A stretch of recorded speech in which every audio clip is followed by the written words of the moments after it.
Hey guys, Autonalcium here, and there is something we really need to talk about. If you couldn't tell from the thumbnail, today's video is going to be in defense of Elhokar Kholin. Why are we talking about Elhokar Kholin? Well, it seems to me that one of the big issues in the Cosmere that we love to talk about is Moash, right? And what comes up a lot is, when is Moash unforgivable? I think he's unforgivable. Literally, I don't think he's unforgivable for joining the singers at the beginning of Words of Radiance. I think he's unforgivable not just for killing Elhokar Kholin, but for the way that he did it. And also, of course, some people think that's not even that bad. What's bad is that he does the Bridge 4 salute right after. No, that's bad. That's not why we should be upset with him. A lot of people like to say that he's completely justified in why he wanted to do it.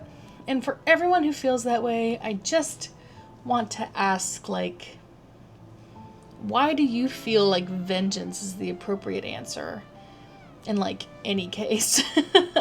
The thing that I really don't understand about this is that Elhokar is not the one that's at fault for this. It's Roshone. I'm not trying to say that Elhokar is, devoid of all responsibility, but this is one of those cases where he was a high prince, and he was being manipulated even then, because we'll get into a little bit more later, the fact that he just was never taught how to do any of this. He was never taken seriously by anyone for all of his life. Maybe by his mother. In fact, yes, by his mother. But she wasn't around when he was king. She was helping his wife lead Kholinar. So it's not a very good situation. But the issue with Moash's grandparents obviously took place while he was crown prince. I think I might have said high prince. It was when he was crown prince. And even then, he thought he was doing the right thing, right? And that doesn't absolve him of responsibility entirely. But it's just important that, it's Roshone who has the bad intentions. It's Roshone who wants his grandparents tossed away for this nothing crime they've committed. And that's gross and disgusting. Even Roshone, though, we see gets some level of redemption, right? But I've seen people say, oh, well, Elhokar's fine, but then, Roshone was better and he killed Roshone. He already killed Elhokar. Why would he do that? It's I just don't understand why Elhokar, it's okay that Elhokar die. And honestly, I loved Elhokar well before this Kholinar trip and this sort of newfound confidence that he had. And so I have joked online before about how there is no person, real or fictional, who loves him more than I do. And I might be right about that. No. He did not deserve to die. In fact, he never deserved to die.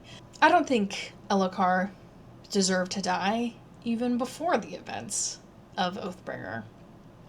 I find myself really disheartened by readers whose response to Elhokar, maybe disheartened isn't the right word. It makes me very upset and kind of angry even at times when readers' response to Elhokar in Words of Radiance is that he just needs to go. And to me, I'm first of all, why are you so loyal to the state? Second of all, I think it has everything to do with the fact that we're in Kaladin's point of view, and Kaladin is thinking that way. Oh, it'd be better if he was just dead. But that's, first of all, not the only option.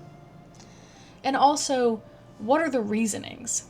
I went through and I looked at every single section multiple times in the course of preparing for this video. I looked at every single section that Elhokar is mentioned or he speaks, and it is pretty obvious to me in that context, when I'm not looking at it, when I'm not informed by the way that Kaladin is seeing it, that he's not this whiny, entitled kid.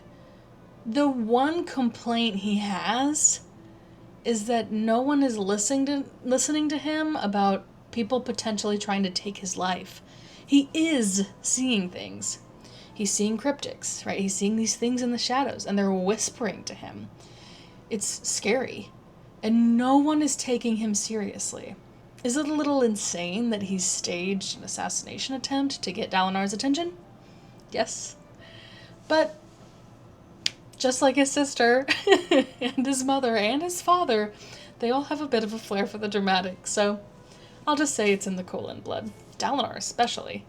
But regardless, it's frustrating to me because the very first time that we meet him, it's so interesting the way that he gets painted through the eyes of the characters that we love, like the way that Kaladin sees him, or Dalinar sees him, or Adolin sees him, the way that they think about him. It's fascinating, and I wish we would have gotten some of his point of view, because I'm glad we didn't, for the sake of the irony of the story and the way that the story was told. But the thing is like, the very first time we meet him is chapter 12 in Way of Kings, where he races Dalinar to get to the top of that structure the top of that really high plateau, or the jut from the plateau, and he's just youthful and excited. Like, he's not like cute little baby boy, but he has a youthful air, and he's excitable. And then later on, in Navani's point of view in Rhythm of War, as she's thinking about Elhokar when he was a child, as she mourns her son, we learn that he was always this excited kid who always wanted to know and learn about everything around him, so curious about everything his mom was doing all the time, loved heights and other kind of daring things. He just was this joyous kid and so creative. And it's just so obviously, like, those are the seeds that are planted for a Lightweaver, but it pains me that readers so often see him through this myopic lens that is Kaladin's POV, because most times that Kaladin deals with Elhokar in Words of Radiance, we get him talking about how he sounds like a spoiled, whiny brat. But literally every time he says that, Elhokar is complaining because an event has just happened that has threatened his life, or is happening that he thinks is threatening his life. And he has good reason to believe that, right? His father, who was his idol, was murdered, assassinated by this person, this random Shin person, assassin in white, and the whole world, Elhokar's whole world, fell apart. The first defense that I have about Elhokar is that he just never stood a chance. He never stood a chance. No one ever took him seriously. No one ever gave him a chance. His father and no one around him ever prepared him for the station of king. Obviously, Gavilar thought he was going to live forever. He never thought he would need to be replaced. And we hear from him, I think, twice in total when we get some of those flashback moments with Gavilar, that he believes that Elhokar is completely incompetent and mediocre and incapable of handling anything. Whose fault is that? It's not Elhokar's. It's just not. We also have in the Way of Kings, one of the major conflicts between Dalinar and Sadeas is the way that they handle Elhokar. Regardless of how capable he may be, they speak and think of Elhokar as if he's a helpless child in need of protecting, and they, as a duty to his father, have to do that. And it doesn't even have anything to do with him. In Dalinar's point of view, we get several mentions of how Elhokar doesn't obey. They have no interest in providing him real guidance or helping him become the king he needs to be.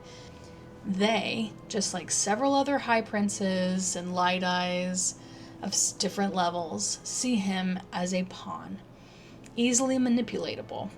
That bothers Elhokar. He knows that. We know that he knows that they see him that way, that they see him as incapable. And he doesn't know why or how.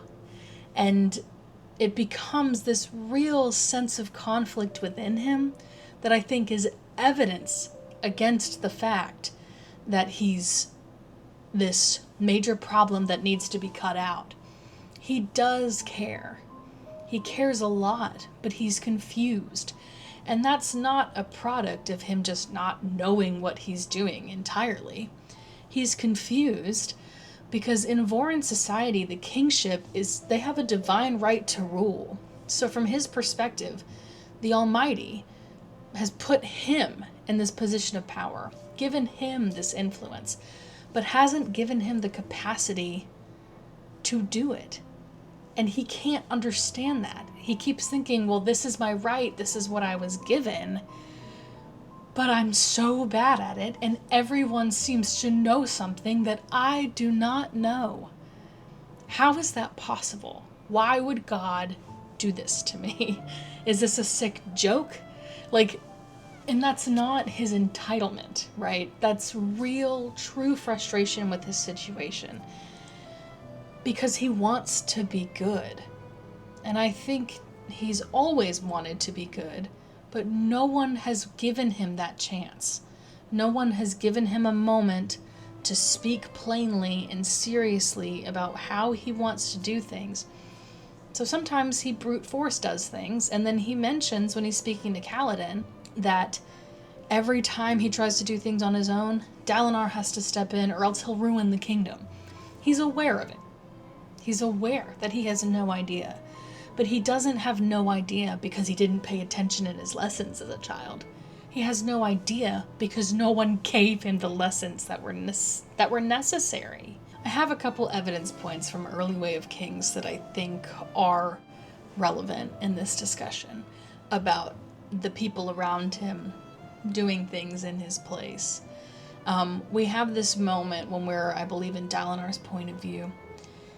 And Elhokar, it's just after the assassination attempt that he staged. In chapter 18 of the Way of Kings, Dalinar starts making decisions for Elhokar. He's been making them, but this is one of the first ones that we see, where he orders the Ardents to draft a missive in the king's name about decreasing the costs of soul casting for high princes who make their payments on time. And he has it already done, so it can just be put in front of Elhokar so he can just sign on it. And of course he says, hopefully he'll agree, but it's been done for him, right? He's being voluntold to do this thing, and Dalinar, this is a repeated thing of Dalinar's, right? We see that in Wind and Truth, that's one of the biggest lessons he has to learn, even at that point, is that he always takes over. He dominates in every situation, and that it is often incredibly unhelpful. Sometimes it is helpful, but his lack of trust in the people around him is one of Dalinar's biggest pitfalls, and part of the reason, a huge part of the reason, I think, why Elhokar never stood a chance at becoming and being this king, because he was never really given the chance to fail, because Dalinar always swooped in, so how can Elhokar ever learn from his mistakes if he's never making them? Because he's always being saved from them.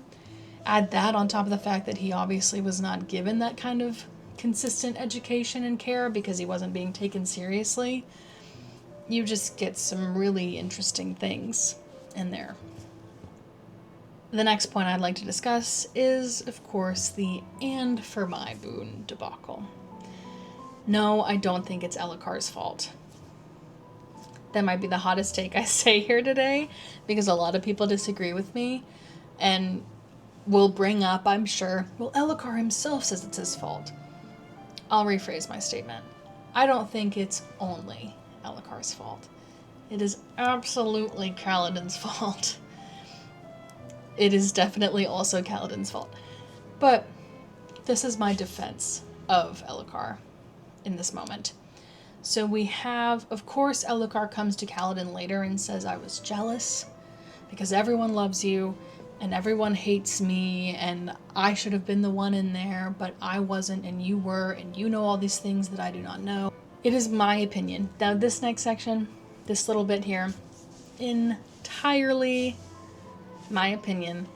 Kaladin speaking those words, right, taking that moment away from Adolin, is the reason, regardless of whether or not Elhokar called for his imprisonment or anything, because explain to me how an audience at an event like this that has already been so high stress intense, how when a Dark Eyes, it's already a novelty that he's jumped in there and helped beat these shard bearers. Explain to me how they're gonna see him then speak up and ask for a boon, which is not the societal norm at all in this kind of environment, that they're just gonna be like, interesting. The crowd is going to be, oh my gosh, what is he talking about? He makes some insane claims about Amariam. They're obviously true, but no one believes them for a reason. So you cannot convince me that Elhokar could have reined in that crowd.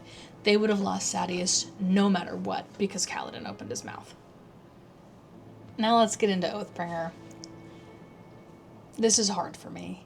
Elhokar, I love. And obviously, I've said that quite a bit in this video. Obviously, the whole mission to Kholinar is so essential to who Elhokar is as a person, because it's not just an idea he had overnight and he's trying to prove something on a whim. He feels a genuine, and he has perhaps all along, felt a genuine desire to provide for the kingdom and to provide for his wife and to save his child. Like, I do think he does love them, which is an interesting point, because one thing that I just have to bring up when it comes to Aesidon, who is also a person who never took him seriously, we learn about that through Navani's point of view and the Rhythm of War prologue, where she discusses how Aesidon's always talking to other men and just never really taking the relationship, it seems, very seriously. It is mentioned in Wind and Truth, one of the big fights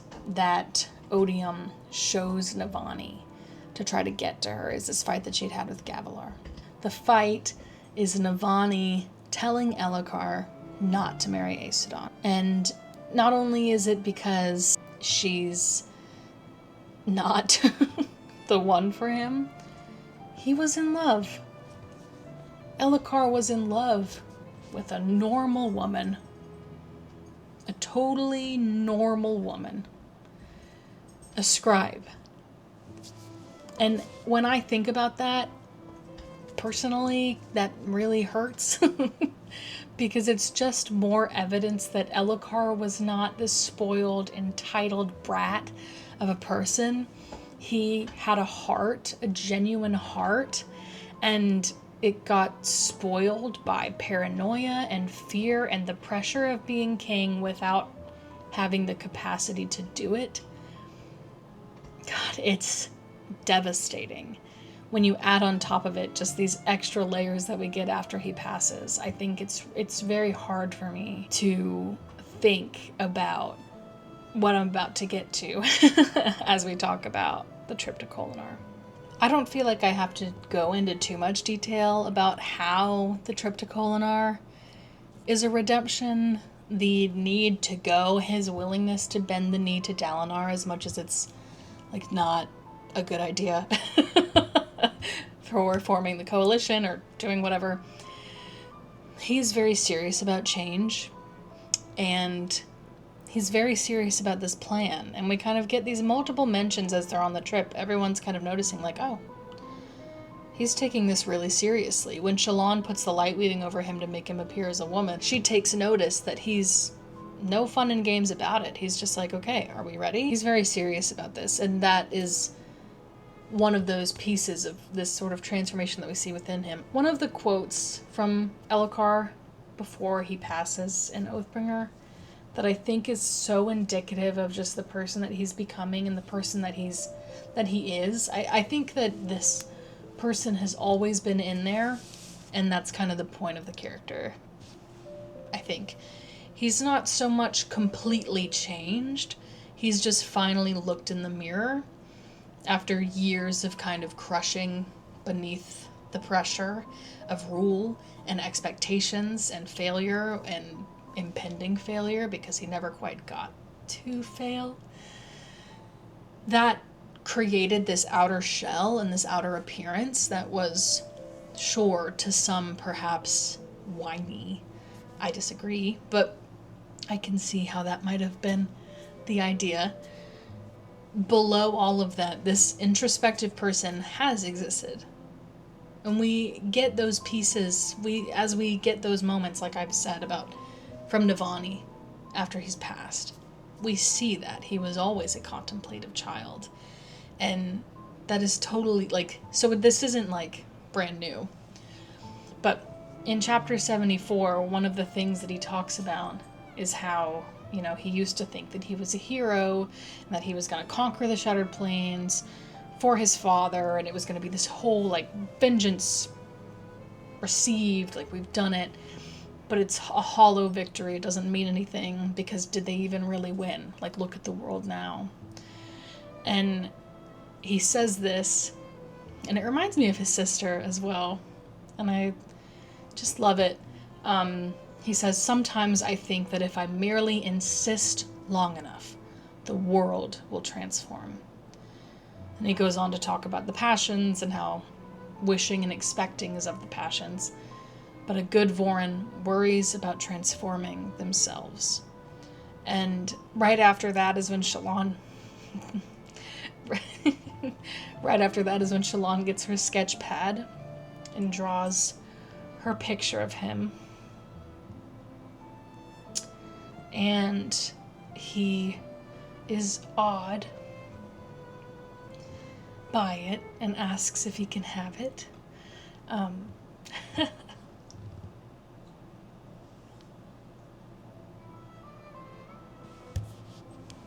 knew this would happen. I knew I would cry. I thought I could get away from that. I can't. Chapter 84 is the chapter. And in it we have this moment. Elhokar is obviously a little bit scared of Aesidon in this moment because she's just not herself, clearly. And he sees Gav and he goes to get him and whispers something to him that makes the child stop weeping and let Elhokar hold him, which I would love to know what he said, but I think it would just make me cry. As they're about to leave, Elhokar turns back like he wants to save Aesidon anyway. But Kaladin has to remind him to be a hero to the one you can save. So he leaves with Gavinar. I know that people always say, as they experience that moment, he was so close, like, that's so devastating, that he was so close to being a Radiant. I find it devastating for more reasons than that, but I do think that that's devastating because also something to be reminded of. We know that Yasna had this sickness, this lunacy in which at least her father would lock her away for who knows how long. She would scream her voice raw, and no one would come get her. And it taught her that even those you love can hurt you. And such a painful experience for a young child to have. What do you think he did to Elhokar? Like, what do we think that Elhokar... Obviously, he wasn't the golden child. If anything, Yasna was the one that Gavilar revered. And likely because he broke her, as far as he was concerned. I don't think he really did, but he kind of did. Because even when we're in her perspective of that night of Gavilar's passing, she is even then kind of concerned a little bit with his approval and with feeling connected to him.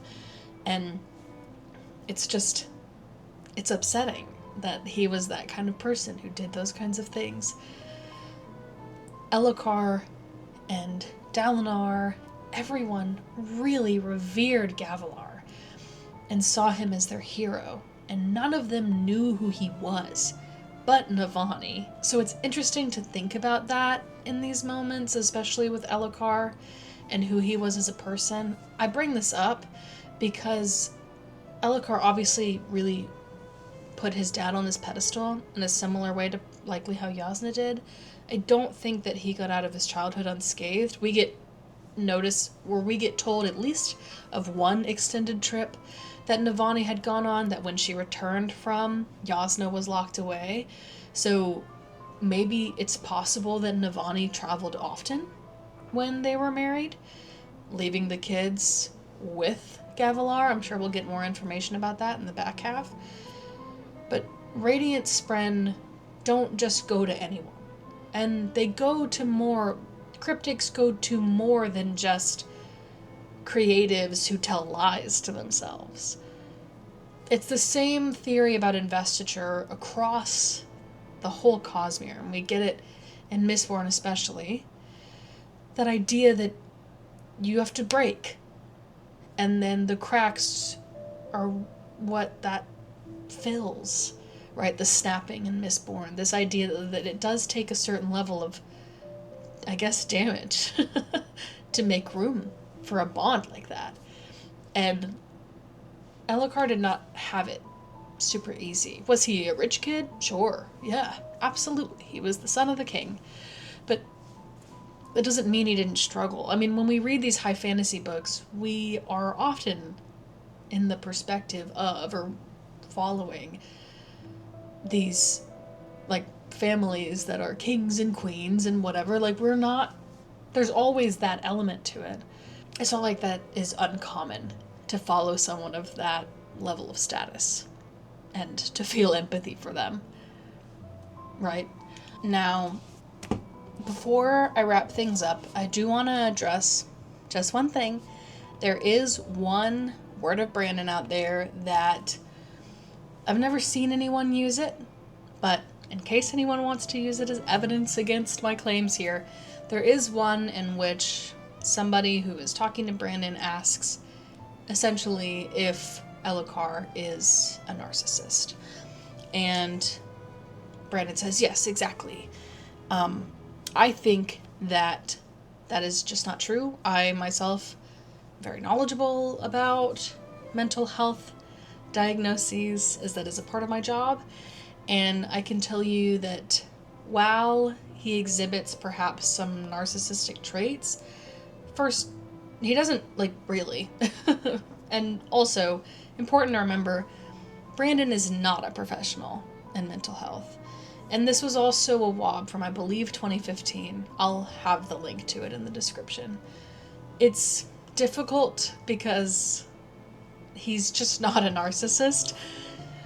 And the actual growth and change that he undergoes is evidence of that. His willingness to show vulnerability in several moments and to apologize and to take accountability for his actions are very much not what a narcissist does, and not a part of, textbook narcissism, narcissistic personality disorder.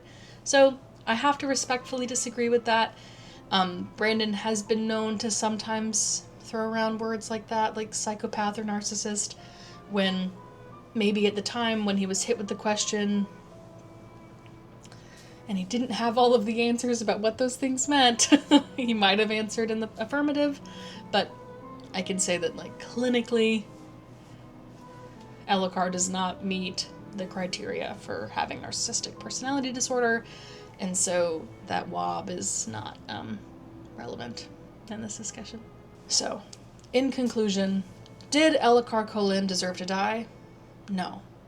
And it is more than just the fact that he had just been redeemed or was working towards redemption.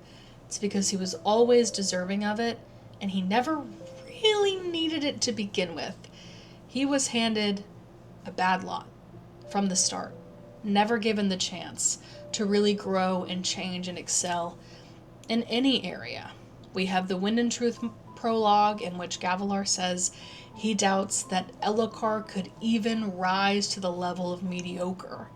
It's devastating, the ways in which Elhokar was failed. Dalinar acknowledges it himself in Wind and Truth as well, that he failed Elhokar by showing up not as an uncle, but as a rival.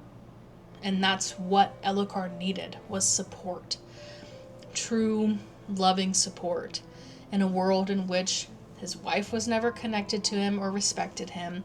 He was separated from his child. He was separated from his mother.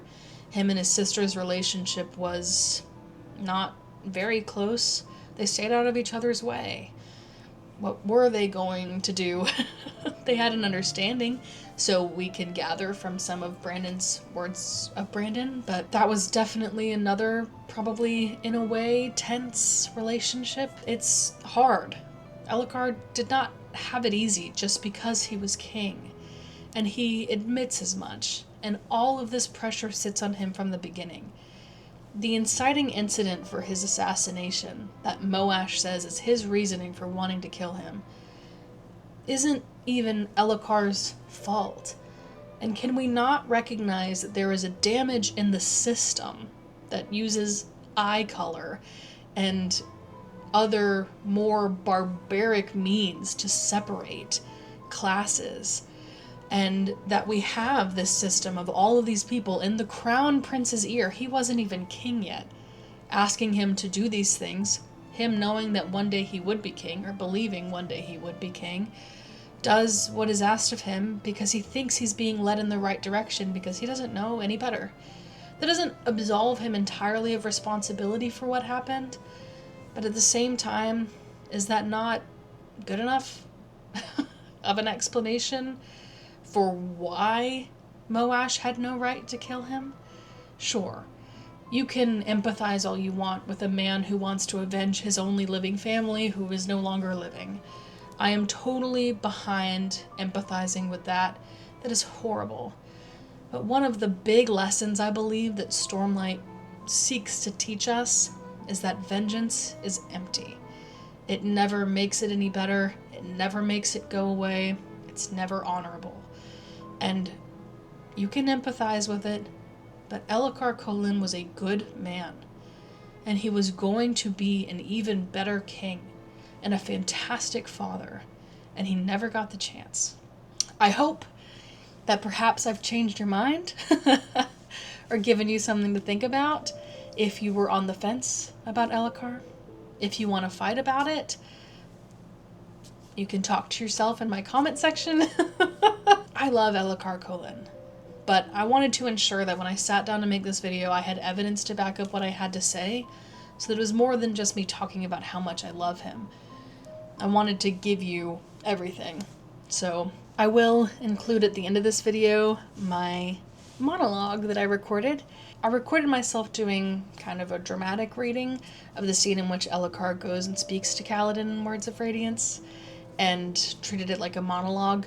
So I'll attach that at the end here. I quoted it several times throughout this video because I think it is so indicative of the kind of person that Elhokar was. But sort of my love letter to him, and just something I wanted to share. So thank you so much for watching. I'll see you next time. I'm pretty sure our next video is going to be in defense of either Jasnah Kholin, or specifically in defense of the Jasnah debate in Wind and Truth. So stick around, subscribe if you like Cosmere content, and let's get to it. Thanks. Bye. How did you know how to be a hero? A hero. Everyone loves you, Bridgman. You saved Dalinar, you fought Shardbearers, you came back after falling into the storming chasms. How do you do it? How do you know? No, it's a pattern, though I can't figure it out. When I try to be strong, I make a fool of myself. When I try to be merciful, people walk all over me. When I try to listen to counsel, it turns out I've picked the wrong men. When I try to do everything on my own, Dalinar has to take over lest I ruin the kingdom. How do people know what to do? Why don't I know what to do? I was born to this office, given the throne by the Almighty himself. Why would he give me the title but not the capacity? It defies reason. And yet, everyone seems to know things that I do not. My father could rule even the likes of Sadeas. Men loved Gavilar, feared him, and served him all at once. I can't even get a Dark Eyes to obey a command to come visit the palace. Why doesn't this work? What do I have to do? Because you know the secret.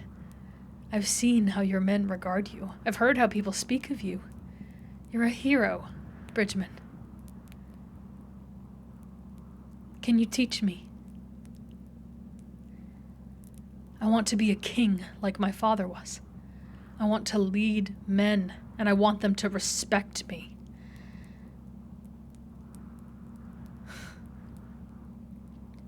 So you do still speak your mind, even after the trouble it brought you. Tell me, do you think me a bad king, Bridgman? Well, I did ask. I merely have to win you over as well. I will figure this out. I will be a king to be remembered.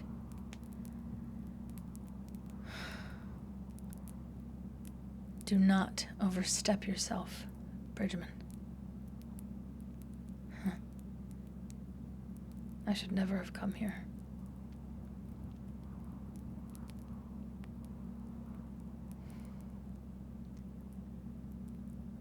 When you came, the shadows went away. I saw them in mirrors, in the corners of my eyes. I swear I even heard them whispering. But you frightened them. I haven't seen them since. There's something about you. Don't try to deny it. I am sorry for what I did to you. I watched you fight to help Adolin, and then I saw you defend Renarin, and I grew jealous. There you were, such a champion, so loved. And everyone hates me. I should have gone to fight myself. Instead, I overreacted to your challenge of Amarim. You weren't the one who ruined our chance against Sadeas. It was me. Dalinar was right. Again. I'm so tired of him being right and me being wrong. In light of that, I am not at all surprised that you find me a bad king.